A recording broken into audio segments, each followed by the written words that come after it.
Hello students, welcome to my YouTube channel. Class 12th mathematics ISC board. आज ये paper हुआ है 9 मार्च 2026। तो पेपर को रिव्यू कराने जा रहे हैं। तो आप लोग देख सकते हैं सेक्शन ए देख सकते हैं।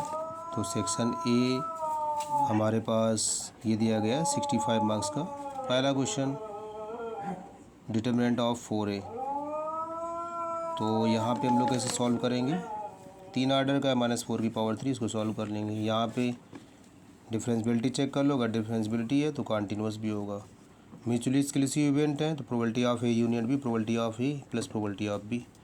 यहाँ देखिए नॉट डिफरेंशिएबल चेक करना है तो फार्मूला लगा के चेक करिए। ये तो वाला तो ट्रू है ना, ये ट्रू है और ये वाला चेक करना आप लोगों को। नेक्स्ट वाले में आ जाइए। यहाँ पे देखिए बहुत ईजी क्वेश्चन, बहुत ईजी। ये वाला तो सही टिक लगा। यहाँ पे पहला ये ट्रू है और ये भी ट्रू है, ठीक है। अब आ जाइए नेक्स्ट में। यहाँ पे मेरे हिसाब से इसमें आंसर मल्टीप्लाई कराने पे ये आना चाहिए, ये गलत टिक है। तो यहाँ पे अब आप लोग देख सकते हैं ये ग्राफ वाला क्वेश्चन है और फिर हम बताते हैं नेक्स्ट। अब देखिए यहाँ पे अगर देखा जाए तो फार्मूले वाइज क्वेश्चन है, लीनियर डिफरेंशियल इक्वेशन है ये देखिए डेरिवेटिव का क्वेश्चन है, बहुत ईजी। यहाँ पे सेक इनवर्स -√2 है तो sec inverse x, sec inverse -x equal to pi minus sec inverse x, ये चेक करना है, ठीक है। अब चलते हैं हम नेक्स्ट पेज पे।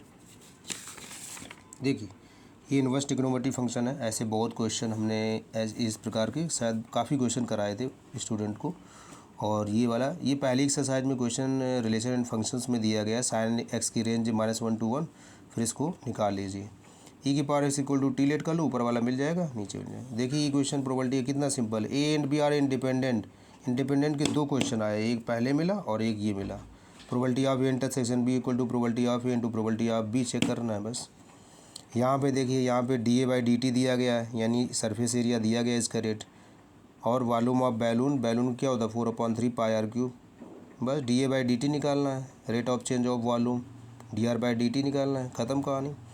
Find the equation of the normal, कितना simple. y minus y1 equal to normal की जो स्लोप होती है तो क्या होती है -1/dy/dx at 1,2, y minus y1 equal to -dx/dy at 1,2 bracket में x माइनस x1। कितना सिंपल ये 2 नंबर।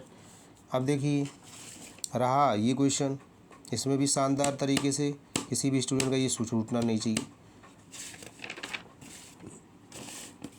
इस क्वेश्चंस में अगर कोई स्टूडेंट अच्छे से कर लेता तो ये क्वेश्चन बहुत टफ भी नहीं है, क्योंकि यहाँ पे tan इधर चला जाएगा तो tan अल्फ़ा बन जाएगा और यहाँ पे फार्मूला लग जाएगा tan a प्लस बी का जो भी लगेगा formula x² equal to cos 2 theta let करके सॉल्व करेंगे।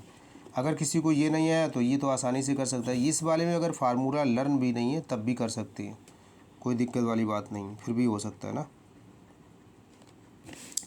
चलो तो अब हम बात करते हैं नेक्स्ट क्वेश्चन की। देखो यहाँ से dy/dx निकाल लो, d2/dx2 निकाल लो और ये वाली वैल्यू पुट कर दो कहाँ पे, यहाँ पे पुट कर दो, ठीक है। तो इसको हम इस तरह से कर सकते हैं। अब देखिए यहाँ पे आ जाइए आप लोग, ये देखिए ये क्वेश्चन प्रोबेबिलिटी का है और एक बैग से दूसरे बैग में ट्रांसफ़र करनी है, बस वही उसी से रिलेट करता हुआ क्वेश्चंस। अगर किसी बच्चे को ये क्वेश्चन नहीं आया तो ये आसानी से कर सकता है। देखो इसमें एक्स की वैल्यू निकालनी है, सारी प्रोबेबिलिटी का सम कर दो 1 आ जाएगा, एक्स की वैल्यू निकल आएगी। एवरेज मीन निकालना है, सीधे सीधे रैंडम वेरिएबल की वैल्यू दी गई है, कुछ नहीं करना है, फार्मूला लगाना है बस, कैलकुलेशन सही से करना है। अगर किसी का ये नहीं हुआ तो ये तो बहुत ही ईजी क्वेश्चन है।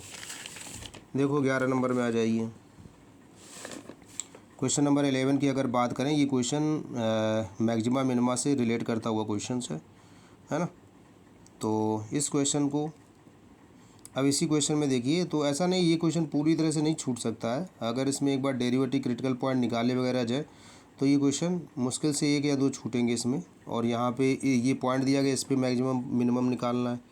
अब ये वाला क्वेश्चन देख लीजिए, sine x upon cos x 1 minus sine x cos x equal to t, sine x मिल जाएगा, फिर साइन एक्स को कॉस एक्स में चेंज कर लें, सॉल्व कर लें। अब ये प्रॉपर्टी वाला क्वेश्चन आ गया। ये वाला क्वेश्चन प्रॉपर्टी वाला देखिए, यहाँ पे 0 से π/2 sine square x 1 plus sine x into cos x. अब यहाँ पे एक्चुअली क्या है, पहले वही प्रॉपर्टी लगाएंगे। प्रॉपर्टी लगाने से क्या होगा, sign square x cos square x में चेंज हो जाएगा, फिर दोनों को ऐड कर देंगे और फिर कॉस स्क्वायर एक्स का डिवाइड करा देंगे। चलो अब हम बात करते हैं क्वेश्चन नंबर 13 की। देखो ये रैन वाला क्वेश्चन है, अगर ध्यान से अगर इस क्वेश्चन को पढ़ा जाए तो इतना टफ भी नहीं है, क्योंकि रैन टुडे और रैन नॉट टुडे दो कंडीशन, ये probability of E1 probability of E2। अब स्टूडेंट को यहाँ ये पहचानना होगी probability of A with respect to E1 कौन सा है, probability of A with respect to E2 कौन सा है, और बस फार्मूला लगा दीजिए यहाँ पे, प्लांट देम।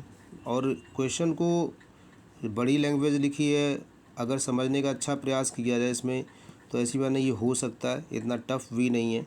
क्योंकि जब भी हम बेस थ्योरम और टोटल प्रोबेबिलिटी लगाते हैं तो हमें 3 इवेंट हमेशा पहचाननी होती हैं, एक E1 E2 और दो पहचाननी होती, probability of A with respect to E1, probability of A with respect to E2। तो ये भी हो सकता है, इतना कोई बहुत ही कठिन नहीं, अगर समझा जाए इसको तो कर सकता है कोई भी एवरेज स्टूडेंट भी।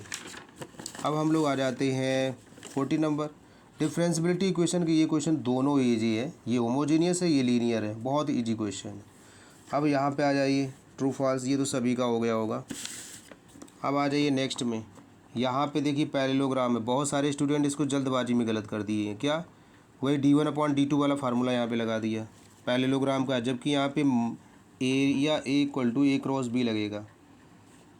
यहाँ पे इंटरसेप्ट फॉर्म है, x/a प्लस y/-3 z/2। देखिए यहाँ पे स्ट्रेट लाइन को लीनियर प्रूव करना है इसमें। अगर किसी को ये नहीं आया तो ये बहुत easy, squaring on both side कर दो, बस ए और बी म्यूचुअली परपेंडिकुलर हैं तो A vector dot B vector equal to 0 होगा।